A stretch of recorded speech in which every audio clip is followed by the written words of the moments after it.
पानीपत का तृतीय युद्ध कब हुआ था? ये प्रश्न है आपके सामने।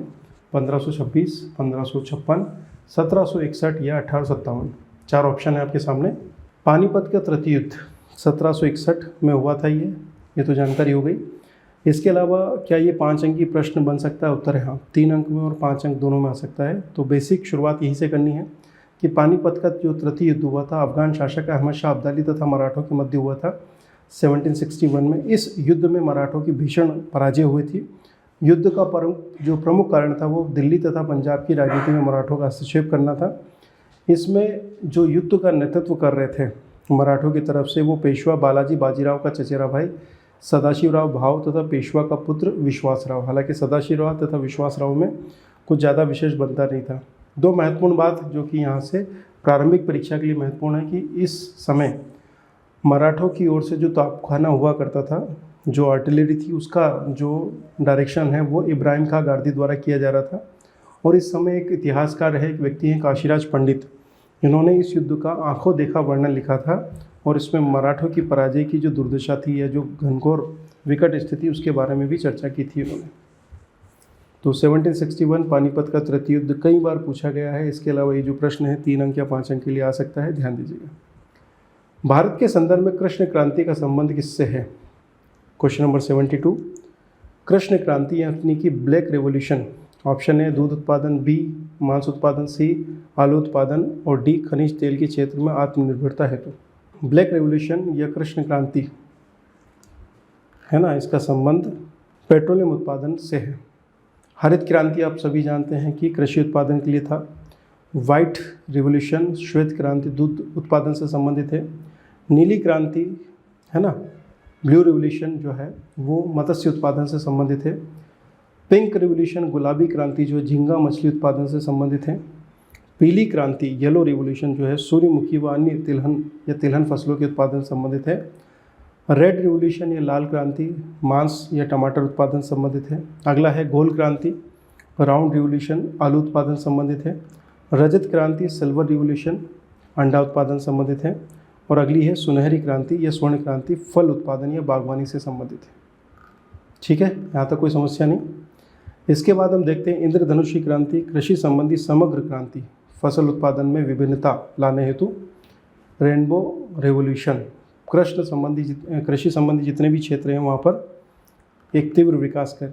भूरी क्रांति या ब्राउन रिवोल्यूशन गैर परंपरागत ऊर्जा उत्पादन या उर्वरक उत्पादन से संबंधित है, भूलिएगा मत। ब्राउन रिवोल्यूशन महत्वपूर्ण है। उसके बाद है ब्लैक रिवोल्यूशन खनिज तेल के क्षेत्र में आत्मनिर्भरता प्राप्ति हेतु। फिर है अमृत क्रांति नदियों को जोड़ने की परियोजना है। सदाबहार हरित क्रांति या द्वितीय हरित क्रांति कृषि उत्पादन को दुगना करना और टिकाऊ कृषि या फिर कहें कि जैविक कृषि आधारित कृषि पद्धति को आगे बढ़ाना। अगला प्रश्न आपके सामने है, नादिया एक्सप्रेस के नाम से मशहूर है। जी, नादिया एक्सप्रेस के नाम से मशहूर है, बताएं। मिताली राज, झूलन गोस्वामी, गीतिका जाखड़, गीता फोगाट। चार ऑप्शन है। नादिया एक्सप्रेस के नाम से प्रसिद्ध है हमारी झूलन गोस्वामी।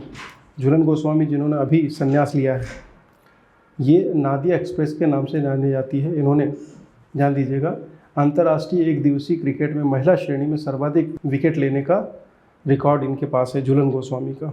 ये महिला बॉलर हैं, अगर आपने देखा हो। झूलन गोस्वामी जी यहाँ नज़र आ रही हैं। ठीक,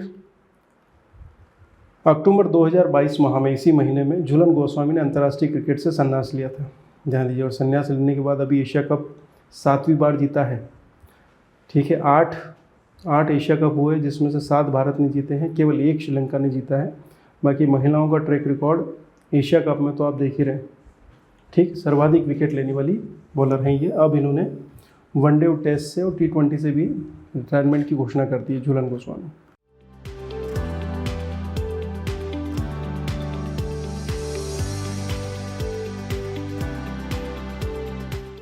से कौन कंप्यूटर नेटवर्क का उदाहरण नहीं है?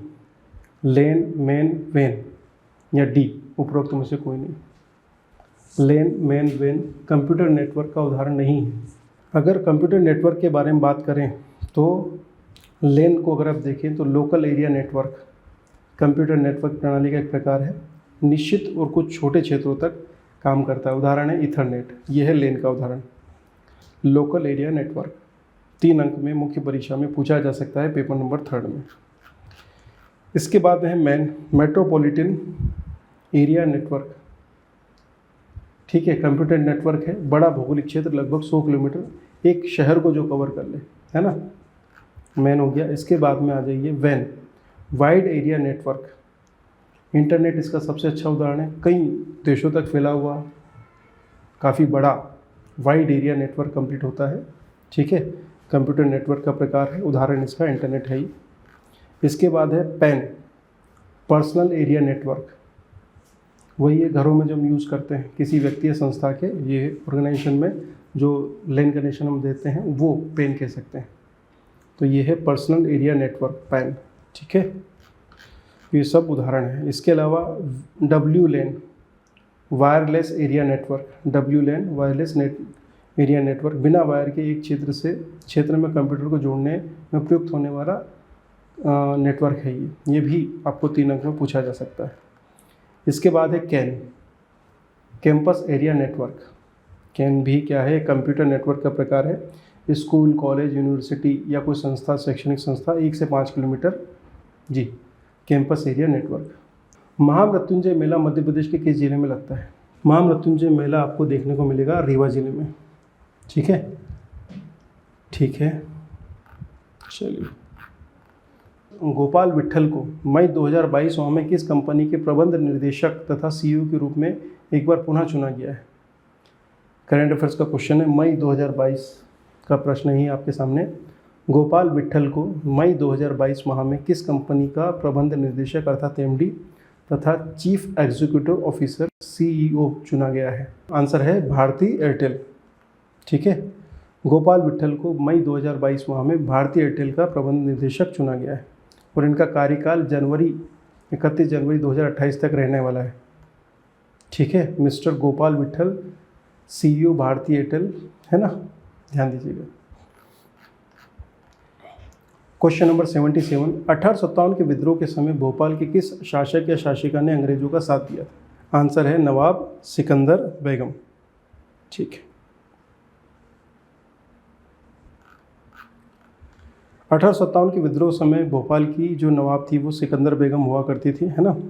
इन्होंने सीहोर तथा भोपाल क्षेत्र के प्रमुख विद्रोही गड़ा मबनी के आदिल मोहम्मद और फाजिल मोहम्मद, ये नाम याद रखिएगा, आदिल मोहम्मद और फाजिल मोहम्मद के विरुद्ध अंग्रेजों की सहायता की थी। ये है सिकंदर बेगम साहिबा, है ना। इनका टाइम पीरियड 1817 से लेकर 1868 तक रहा है। ठीक, चलिए। इसके बाद में क्वेश्चन नंबर 78 पर आ जाते हैं। वर्ष 2011 की जनगणना के अनुसार मध्य प्रदेश में जिलेवार कुल अनुसूचित जनजाति की जनसंख्या के अनुसार प्रथम स्थान पर कौन सा जिला है? अर्थात कुल एसटी की जनसंख्या के मामले में, परसेंटेज की बात नहीं कर रहे हैं, कुल जनसंख्या के मामले में कौन सा जिला है? धार, बड़वानी, झाबुआ या छिंदवाड़ा? आंसर आपका धार है, बड़वानी नहीं है, ध्यान दीजिएगा। ये देखिए, मध्य प्रदेश में सर्वाधिक अनुसूचित जनजाति जनसंख्या वाले जिले हैं धार में 12,22,000, फिर है बड़वानी 9,62,000, फिर है झाबुआ, फिर छिंदवाड़ा और फिर है हमारा पश्चिम निमाड़ जिसको हम खरगोन बोलते हैं। ठीक है, पहले स्थान पर धार, दूसरे पर बड़वानी, तीसरे पर झाबुआ, चौथे पर हमारा छिंदवाड़ा, 5वें पर खरगोन। ठीक है, सर्वाधिक जनजाति जनसंख्या वाला जिला, आंसर करिएगा 3 अंक के लिए धार, है ना, परेशान होने की आवश्यकता नहीं है। अगला, none of the above NOTA का प्रयोग भारत में सर्वप्रथम किस राज्य के चुनाव में किया गया था? नन ऑफ द अबव का प्रयोग भारत में सर्वप्रथम किस राज्य के चुनाव में किया गया था? जी, मध्य प्रदेश, छत्तीसगढ़, राजस्थान या बिहार? सही आंसर आपका छत्तीसगढ़। नोटा का सर्वप्रथम प्रयोग छत्तीसगढ़ राज्य के चुनाव में किया गया था, कोई समस्या नहीं है। मध्य प्रदेश की निम्नलिखित जनजातियों में से किसकी सांस्कृतिक पहचान भगोरिया नृत्य शैली है? आंसर है भील, बिल्कुल नहीं छोड़ना है। भगोरिया उत्सव या भगोरिया नृत्य झाबुआ, अलीराजपुर जिलों में बहुत फेमस है। गुलालिया, गोल गधेड़ो और उजाड़िया, ये 3 पर्व इसके अंतर्गत देखने को मिलेंगे। ठीक, इसके बाद देखिए 3 अंक में भगोरिया उत्सव, तो इसके बारे में बताइएगा। भील जनजाति का प्रमुख उत्सव या नृत्य है। भगोरिया सर्वाधिक धूमधाम से झाबुआ और अलीराजपुर में मनाया जाता है।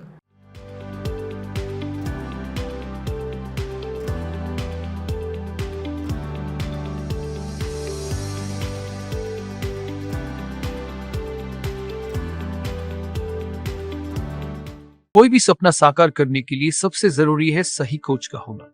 चुनिए आनंद सुपर 100 को और करे अपने MPPSC एंड गवर्नमेंट एग्जाम्स का सपना साकार। Download the app now.